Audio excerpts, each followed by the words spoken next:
Salut Jamo, comment vas-tu? Hey, ça va, tu vas bien? Super Jamo. J'en profite pour te J'adore. saluer et tous Merci. ceux qui aiment la chaîne Jamcor DZ, tous les pays Ouais, francophones, les pays du Maghreb, que tu salues à chaque fois également, et tous les merci. fans de mon magazine Fitness Mag. Qui... Super magazine. Merci Reste parce beaucoup. que c'est classique. J'aime bien que tu partages avec les gens le vrai bodybuilding. Et c'est ça la chose la plus importante. Et tu amènes aussi les gens qui ont une notoriété énorme dans le bodybuilding, spécialement en France. C'est du comme Ben Fatou et René même, que C'est ça fait ça. longtemps que j'ai pas. Tu sais, je me rappelle du monde du muscle, le bon vieux temps, je voyais René même. C'était un des gars qui m'ont vraiment poussé à faire tout ce que j'étais en train de faire. Enfin, l'essentiel. Merci beaucoup. Merci à toi aussi de nous accorder cette interview. Ça fait un petit moment qu'on devait la faire. Ouais. Jamo, pour aller à l'essentiel, ceux qui ne te connaîtraient pas, il n'y en a pas beaucoup, hein, mais j'ai fait un petit résumé, après tu enchaîneras. Tu es né en 66, tu vas avoir bientôt 50 ans, fin d'année. Maintenant, je vais Tu, faire 50. tu les fais pas, hein?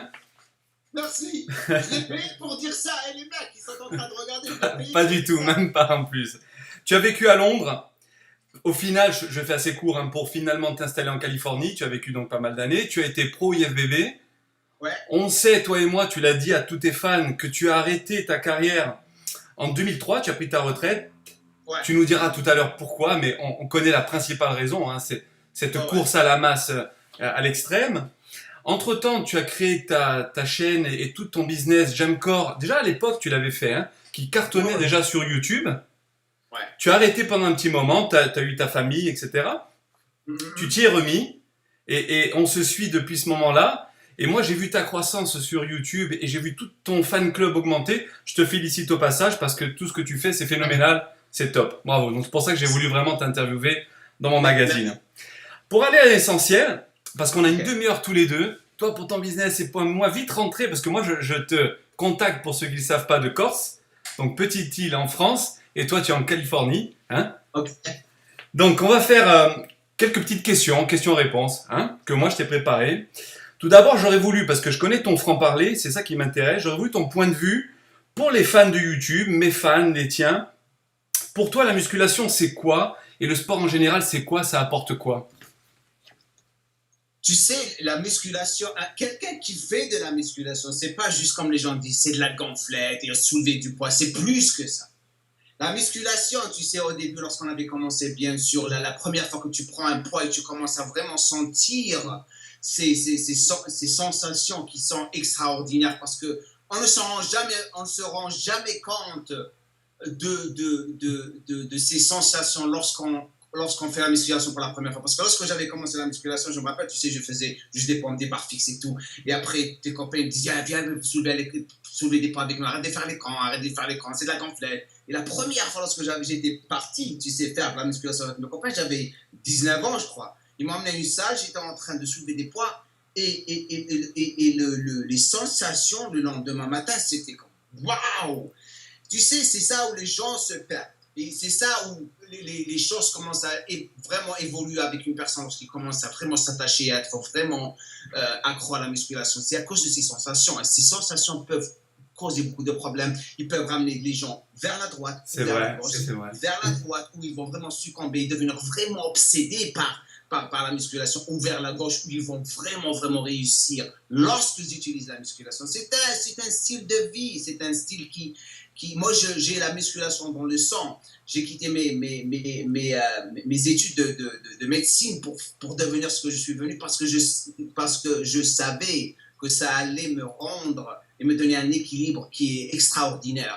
Et les gens supposent et assument et jugent les gens parce qu'ils vont en train de soulever des poids et blablabla. Directement, ils les jugent. Un des plus grands bodybuilders, c'est des cracks, c'est des intelligents, c'est des médecins, c'est des ingénieurs, donc on a tout, tu C'est sais. vrai. Et à travers le culturisme, le bodybuilding, on a des valeurs comme la motivation, le dépassement de soi, tous les bienfaits, autant sur le corps en transformation physique, le mental, l'esprit. L'esprit, le mental, la discipline, personne ne peut faire ce qu'un bodybuilder peut faire, bien sûr. C'est Personne. vrai. Là, un bodybuilder qui, bien sûr, qui est organisé, quelqu'un qui vraiment sacrifie tout dans sa vie et faire ce qu'il veut faire parce que ça lui fait plaisir, parce que les gens, tout le monde juge, il fait de la musculation parce que c'est de la gonflette, tout le temps on revient à la même chose, la gonflette, oh, ils n'ont rien à faire, ils sont en train de soulever des poids, blablabla. Mais c'est ce qui le rend heureux, c'est ce qui le rend comme le tennisman, comme le gars qui joue au ping-pong. Exactement, Jamo. Il y a cette notion de plaisir qui est très importante. Il y a cette notion de partage souvent, parce que voilà, on arrive à communiquer cet enthousiasme aussi aux autres. On se sent bien dans sa vie privée, dans sa vie professionnelle. On est plus performant parce qu'on a beaucoup plus confiance en soi. Tu es d'accord? La confiance, mais il faut faire attention lorsque la confiance devient une arrogance, ça c'est un On problème. y arrive. C'est pas la différence entre l'arrogance et la confiance. Ma femme me dit, il y a pas longtemps, moi, je te parle de tout. Tu sais, ma femme, elle me parle, elle m'envoie un petit texte, je dis, hey, t'es un petit peu arrogant, toi. Je dis, pourquoi? Non, non. Elle dit, parce que en ce moment, tu es en train de faire ça et ça. Mais non, on était en train de parler de quelque chose. Voilà, ce qui a ramené ça, c'était, je veux un autre bébé, bien sûr, et je voulais dire, tu sais que je veux un autre bébé et tout. Tu sais, ma femme, c'est la première fois qu'elle a eu une fille, donc on revient à un autre, on voulait un autre enfant et ça lui prend beaucoup de temps, donc elle est fatiguée et tout, donc elle a commencé à me dire, si on te paye pour faire du montage d'une autre campagne, est-ce que tu le feras? Je dis, j'ai pas le temps, pour faire du montage. Elle m'a dit, mais c'est comme ça que je me sens. Je dis, qu'est-ce que tu veux dire? Je peux pas faire le boulot et avoir un autre bébé. Je dis, mais moi, je fais le boulot de 10 personnes. Elle me dit, mais tu es arrogante. Je dis, il ne faut pas confondre l'arrogance avec la confiance. C'est quelque chose de différent. L'arrogance, lorsqu'on était 21 ans, tu sais, tu commences à grossir, tu as l'attention des gens et tout. Donc là, tu commences à te faire prendre pour quelqu'un qui est spécial et tu payes le prix. Ne coupe pas, je vais juste... je t'en prie, vas-y. Okay. Donc, revenons. Donc, arrogance et confiance. Et c'est ce qui rend la différence entre les gars qui réussissent et les gars qui vont succomber et ne jamais réussir dans le culturisme. Oui. Et je vais dire pourquoi. Je me suis fait défoncer par des mecs lorsque j'ai commencé. C'est la première leçon que j'ai appris. Tu sais, tu débarques, tu commences à gagner les compétitions, tu te prends pour quelqu'un qui est intouchable. Je te donne une parce que c'est ça les gens d'histoire, les gens d'histoire que les gens vont adorer. Donc, je débarque la première compétition et je ne savais même pas ce qui se passait. Donc, on m'a appelé le premier pour les comparaisons et on ne me rappelait plus. Et je dis, oh, j'ai perdu, moi. Je ne savais pas comment ça se passait. Le mec, il me dit, t'as tout gagné. Je dis, quoi, comment c'est? Il m'a appelé juste une fois. Il m'a dit, t'as pas besoin de revenir, t'as gagné. Donc, je gagne ma catégorie, je pars à la maison. Je pars, je vais prendre le train, le métro. Le mec, des mecs qui courent, ils me rappellent, ils sont en train de te rappeler. Je dis, qu'est-ce qui se passe? Ils vont te rappeler, t'as pas encore fini. Je redébarque et je prends toute catégorie. J'avais 21 ans. Je pesais 75 kilos. C'était où, en Angleterre, ça? En Angleterre, oui. Et ça, c'est les shows que tout le monde, les plus grands culturistes d'Angleterre ont gagné. Donc, 75 kilos. 75 léger. Kilos. Et regardez comme ça, là. Là, les gars commencent à arriver comme ça. Je vois Ian Harrison. Tu te rappelles Ian Harrison en anglais? Ouais. Ça fait 21 ans.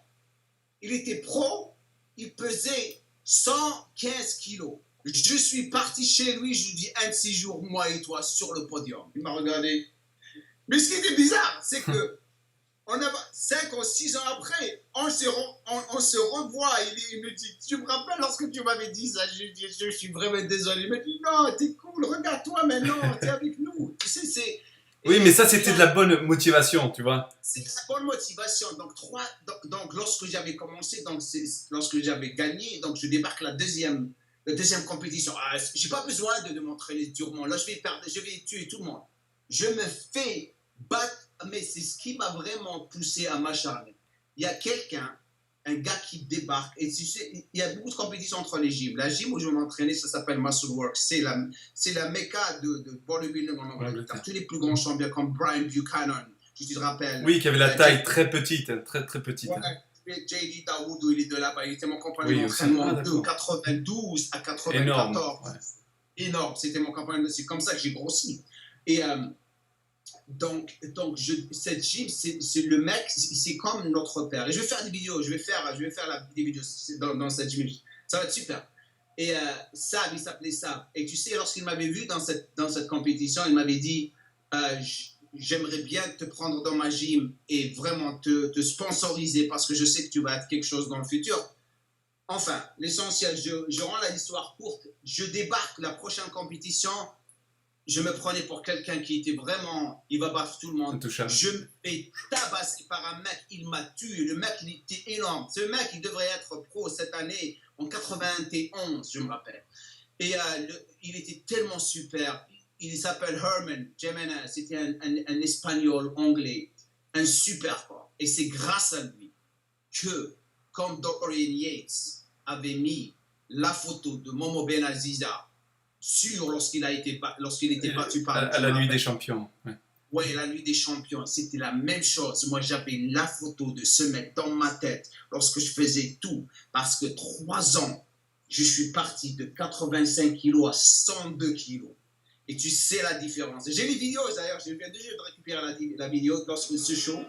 Et après, comment que j'étais devenu. Tu me passeras, comme ça je mettrai un passage.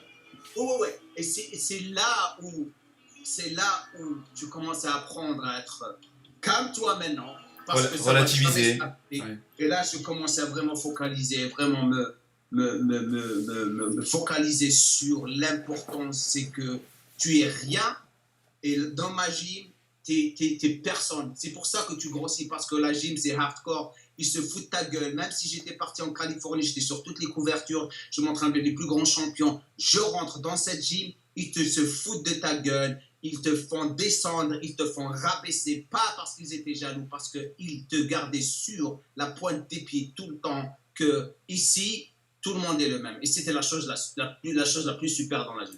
À ce propos, justement, pour mettre de côté l'arrogance, relativiser et puis avancer petit à petit, parce que tu t'adresses à énormément de monde sur Internet, tu as beaucoup de coaching aussi, et parmi mes fans, ceux qui lisent le magazine et les tiens, il faut être réaliste. Il y a 95%, c'est des gens qui pratiquent la musculation lambda, tu vois, qui feront jamais une scène en compétition. On va parler clairement comme tu sais le faire, et moi je te dis que j'apprécie beaucoup ça. Ouais. Pour tous ces gens-là, pas de poudre aux yeux. Est-ce que vraiment, eux, ils peuvent atteindre un physique hors norme? On sait très bien, toi et moi, que naturellement, sans physique. Exactement. Et ça, il faut le dire. Voilà, tu l'as souvent dit, moi je voulais le dire à mes fans. Je comprends pas pourquoi les gens ils sont en train de mentir. Bizarrement, certains le croient encore. Mais pourquoi? Mais tu sais, c'est ça. Tu sais, c'est ça les conneries que commencent dans le... Et tu sais, c'est intelligent. C'est comme si je débarque chez toi, Eric, je te donne une claque, et je te dis, je t'ai pas donné de claque. Tu vois ce que je veux dire? Exactement. Je te gifle, après je dis, je te gifle, je t'ai pas giflé. Mais arrêtez, c'est... il y a une expression ici aux États-Unis, ils disent It's like you're pissing on my legs and you're telling me it's raining. C'est comme si tu étais en train de pisser sur mon pied et tu es en train de me dire ça pleut. Il pleut. Et c'est ça les conneries. 99% des gens qui sont sur Instagram, ils prennent des stéroïdes. Oui, et ce qui fait de la peine, c'est ça. C'est que maintenant, avec ce qui se passe, la plupart, ils n'ont pas d'éducation. Ils prennent des stéroïdes, ils s'entraînent, average, à peu près, ils ont des corps, et tout d'un coup, c'est des coachs, c'est des professionnels. Alors, et c'est ça la chose qui fait de la peine, parce que regarde, les gens commencent à vraiment découvrir ce qui se passe. Il y avait quelque chose qui s'est passé avec Shreds, la compagnie, qui sont en train de mentir à tout le monde. On voit les photos modifiées, Photoshop.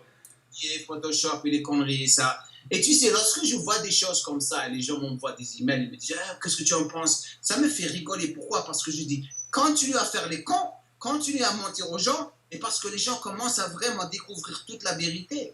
Et les gens, ils n'en ont rien à foutre si tu prends des stéroïdes, tu ne prends pas des stéroïdes. S'ils t'adorent et tu es direct avec eux, tu leur dis la vérité et tu as choisi de faire ça, ils vont plus te respecter que lorsque tu commences à mentir. Et tu sais, Jamo, si tu me permets, si je t'ai posé cette question-là, c'est parce que je voulais juste en reparler, après on passe à autre chose, parce que dans mon magazine, je parle des culturistes, tu as vu du bodybuilding le vrai, de très très loin jusqu'à maintenant, en m'attardant sur le bodybuilding old school, classic line, les esthétiques, etc.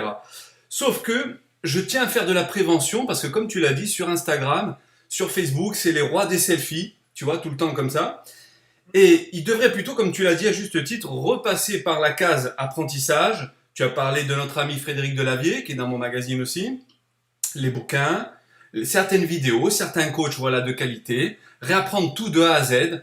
Et puis prendre le temps, être patient. Ils auront un physique hors norme. Mais ils n'auront pas un physique de compétition. Mais ça suffira, ils se sentiront bien dans leur peau, ils seront heureux. Faut pas mentir. Il faut pas mentir. Eric, c'est comme comme ça que ça se passe. Et c'est pour ça que j'aime bien parler sur des sujets comme ça. Donc regarde, nous, ok, moi je suis marié, je suis heureux. Ok. Donc les mecs, pourquoi ils font la musculation? Pourquoi ils vont avoir des physiques? C'est pour les femmes, c'est pour les filles. Sauf si tu joues pour l'autre équipe, enfin c'est ton histoire, business. Mais c'est pour les filles. Et ils croient que les filles adorent les mecs très musclés. Moi, j'ai eu plus de succès avec les femmes. C'est lorsque j'étais un peu Moins. complètement moins. Et un corps physique, c'est un corps qui est naturel. Et ça, c'est vraiment atteignable. J'ai fait des vidéos avec Double Dragon Workout. Ils étaient super, ces deux. Je l'ai vu, ouais, très bien. Et je sais qu'ils sont naturels. Bien sûr. Les mecs, des corps de folie. Ils n'arrivent pas à se placer, les mecs, parce qu'à chaque fois qu'ils disent on est naturel, non, tu prends des stéroïdes, parce que les gens, ils n'en ont rien à foutre. Si tu marches dans la rue et tu as un beau corps, c'est 70 kilos, 75 kilos max, ça c'est atteignable avec son stéro. Pourquoi? C'est prendre le temps, comme tu l'as dit, et t'éduquer, et faire les choses proprement, et galérer. Pourquoi tu te poses des questions? Tu n'as pas le droit de faire de la musculation si tu ne veux pas galérer, et tu le sais. Tu n'as pas le droit de faire de la musculation si tu ne veux pas souffrir, tu ne vas pas souffrir. Si tu ne souffres pas, tu n'as pas le droit d'être dans la musculation. Exactement. C'est simple. Tu sais ce que je dis à mes fans tout le temps, ceux du magazine, qui posent toujours la même question, je dis donc de la patience, apprendre les bases en biomécanique, en physiologie, en diététique, apprendre à faire correctement les mouvements, et Dieu sait qu'on en parle beaucoup avec Francis Benfato, le positionnement, la vitesse, l'angle de travail.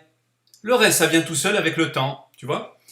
Le temps, prendre la discipline, prendre le temps d'étudier, prendre le temps de vraiment apprendre tout. Je vais lancer mon programme Supermass aujourd'hui. Et ça m'a pris 12 semaines pour mettre le truc, tout le programme ensemble. Et je parle de tout. Je leur dis, dans la vidéo d'introduction pour présenter le programme, je leur dis, si vous n'êtes pas prêts à faire tout ça, oubliez. Vous avez perdu votre argent. Et c'est pour ça que vous n'allez pas vous mettre dans la tête que parce que j'ai acheté le programme Supermass de J'aime Corps des aides, je vais grossir. Il faut faire le boulot. Moi, je vous donne les outils. Je vous montre mon expérience, par quoi je suis passé, ce qui est faux et ce qui n'est pas faux, ce qui est vrai, ce qui n'est pas vrai. Si je n'ai pas la réponse, je vais te chercher la réponse parce que j'ai des copains qui sont bien placés.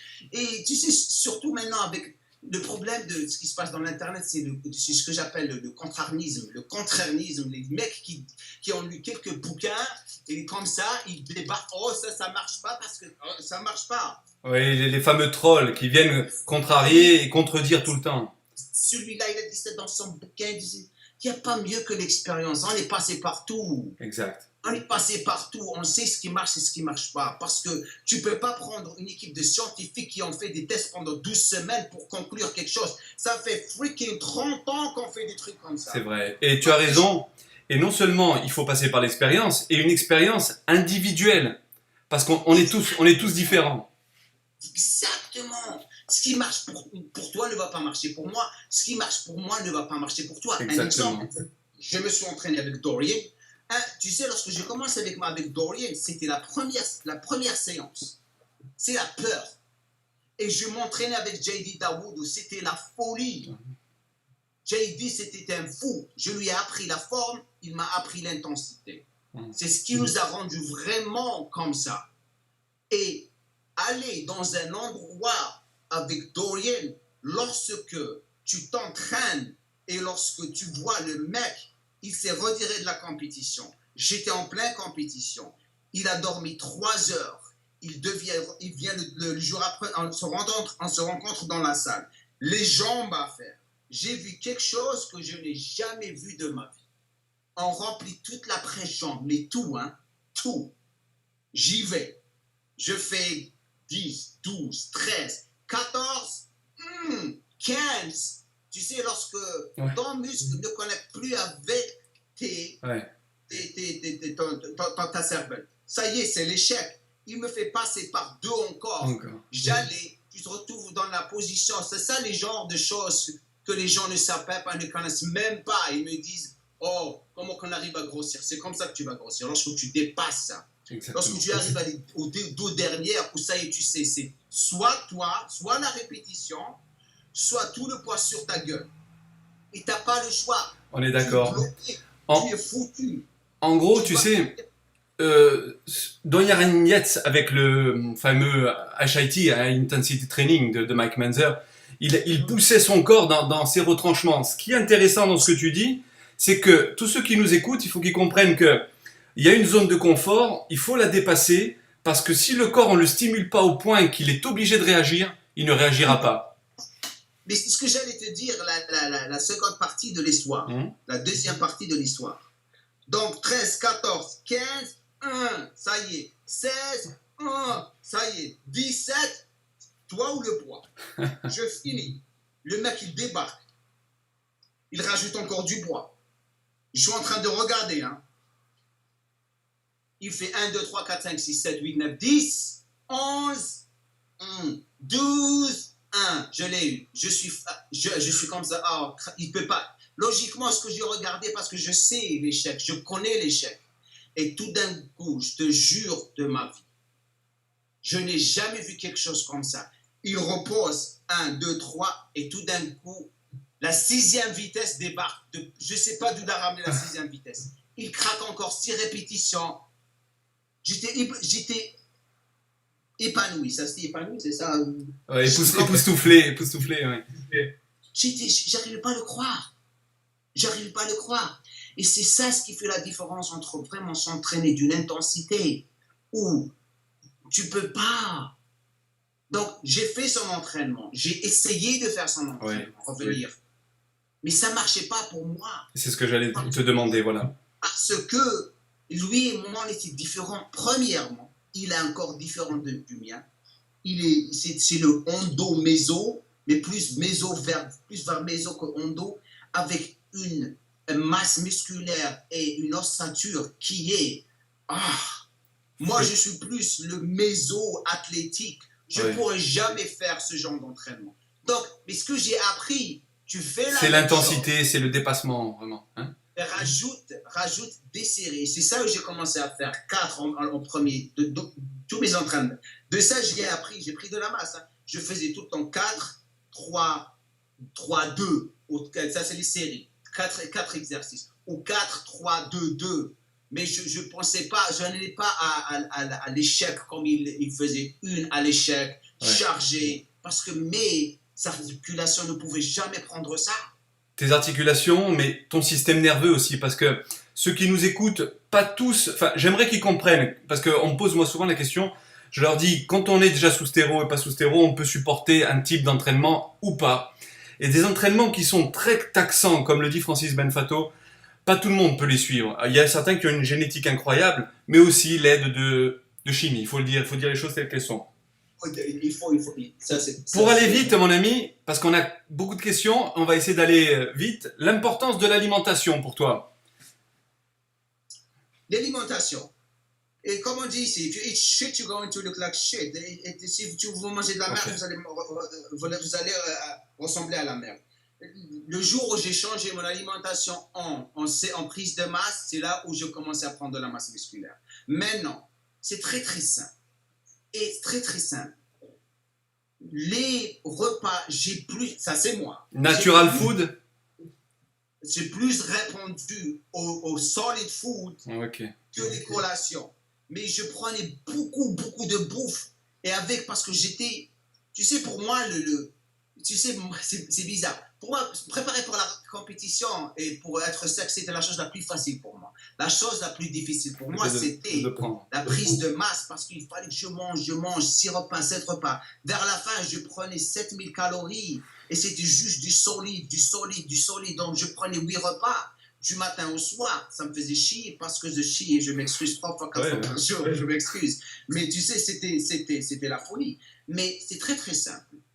4 repas, 2 collations, Et les collations, il faut que ce soit des collations que vous faites, pas la merde qu'ils sont en train d'acheter, les gainers et tout le tralala. Il faut suivre vos mots macro. Il faut avoir au moins 50, 30, 20, c'est-à-dire 50 glucides, 30 protéines,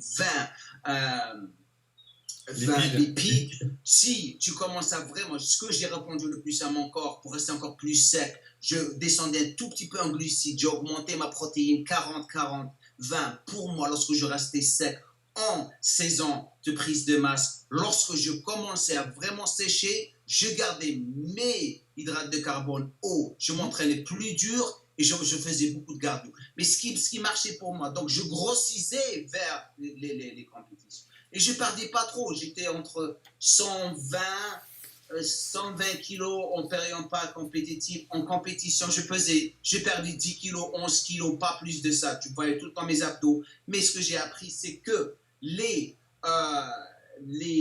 bouffe rendait, ce que je mangeais me faisait prendre de la qualité. Je gardais mon cardio durant la saison pas compétitive. Pour réduire mon taux de gras et le garder à 10%, 12%, pas plus. Je savais que ça me prenait 4 semaines, 5 semaines pour vraiment commencer à sécher. Après 4 semaines, parce que les premières 5 semaines, on commence à descendre les glucides et on commence à augmenter le cardio, je commence à perdre de l'eau. Donc ça me prenait 12 semaines, exactement 12 semaines. Hein. En 8 semaines, 10 semaines, j'étais prêt. Mais prêt. Les 2 dernières semaines, je m'amusais. Parce que si tu n'es pas prêt, 2 semaines avant la compétition, tu ne vas jamais être prêt. En tout cas, j'incrusterai des photos, bien sûr, de toi en compétition, des extraits de vidéos. Super physique, très esthétique, très large, super sangle abdominale. Chapeau, bravo. C'est le genre de physique qu'on aime, en fait, qu'on appelle vraiment bodybuilding, classe. Mass with class.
Someday, all men will be made this way.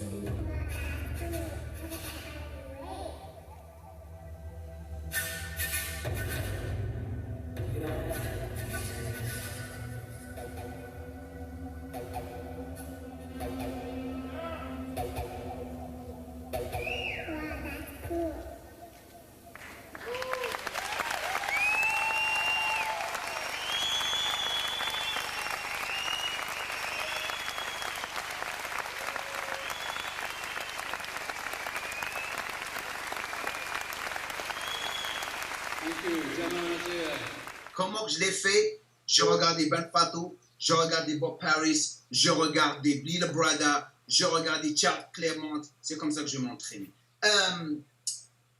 Vas-y. Ma cliente, elle a encore... On va faire vite. Ben Fato qui va écouter notre podcast, il va aimer donc ce compliment que tu lui fais. Tu sais, Ben Fato, pour moi, c'est... Tu sais, lorsque j'ai commencé à lire Le Monde du Muscle, j'avais 18 ans, 19 ans, je débarquais à Paris. J'ai tout le même. Jusqu'à maintenant, je les ai dans une. Tu les as gardés. Tu sais, je les ai tous. Hein. Ben Fato, la première fois que je l'ai vu, j'étais là. C'est vrai, lorsqu'il faisait comme ça. Ouais, je veux ressembler à ce mec.